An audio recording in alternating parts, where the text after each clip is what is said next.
Well, my friends, there is breaking news from Archbishop Carlo Maria Viganò, a reflection on the Synod on Synodality at its conclusion. In fact, it was passed on to us late yesterday. That's Sunday, the day the actual Synod closed on the feast, the traditional feast of Corpus Christi. These are his words given exclusively to LifeSite News, a brief reflection on the Synod on Synodality by Archbishop Carlo Maria Viganò. For the written text, please go to lifesitenews.com.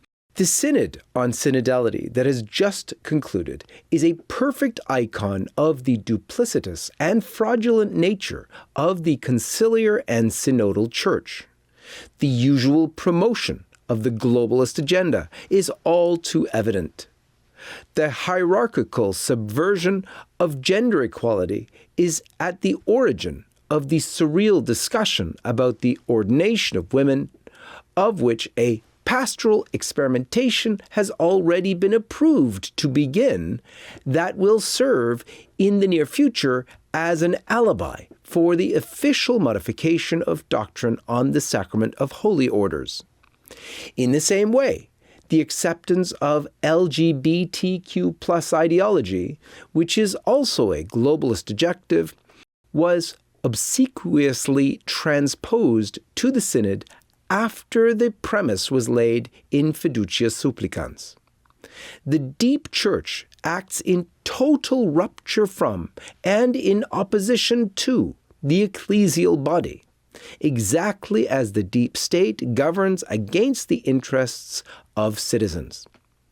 Regardless of the individual articles of faith that the Synod tampers with pastorally, it is also evident that the ultimate goal that Bergoglio has set for himself is to destroy the Catholic Church by distorting the nature of the papacy as our Lord established it.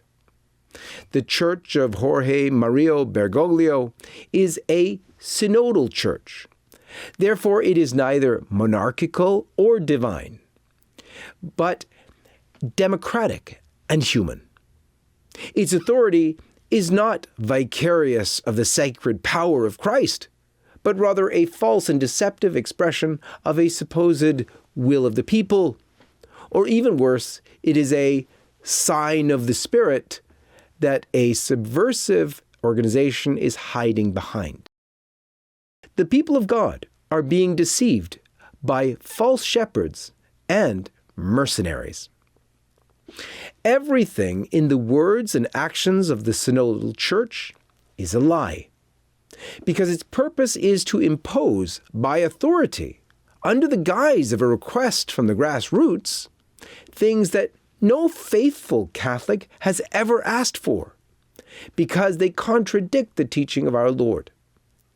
This authority, which has been usurped for the opposite purpose to that for which Jesus Christ established it, is completely illegitimate, and it is now the duty of each and every successor of the apostles to denounce this synodal farce, the final phase of the consular revolution, with which the bride of the Lamb has been replaced by the whore of Babylon, that is subservient to the New World Order. There are those who believe that the alarm about Bergoglio's subversive intentions is excessive and unfounded, citing as an example of his intermittent orthodoxy his latest encyclical on devotion to the Sacred Heart of Jesus. This document represents a diversion to deceive the faithful, according to the well-tested strategy of deception typical of the Jesuit and Peronist Bergoglio, confirming his duplicity and intellectual dishonesty. The argument made in Dilexit Nos, that's the encyclical, treated in an apparently anti-modern key, constitutes a clumsy attempt at fraudulent reappropriation by the Society of Jesus of the cult of the Sacred Heart, of which it has been the historical custodian.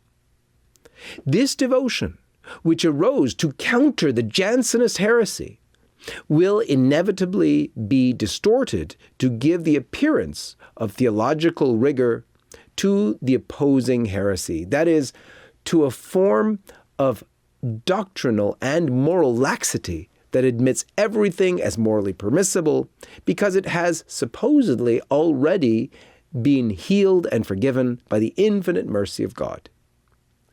Such false devotion is perfectly consistent with the Synod's aim.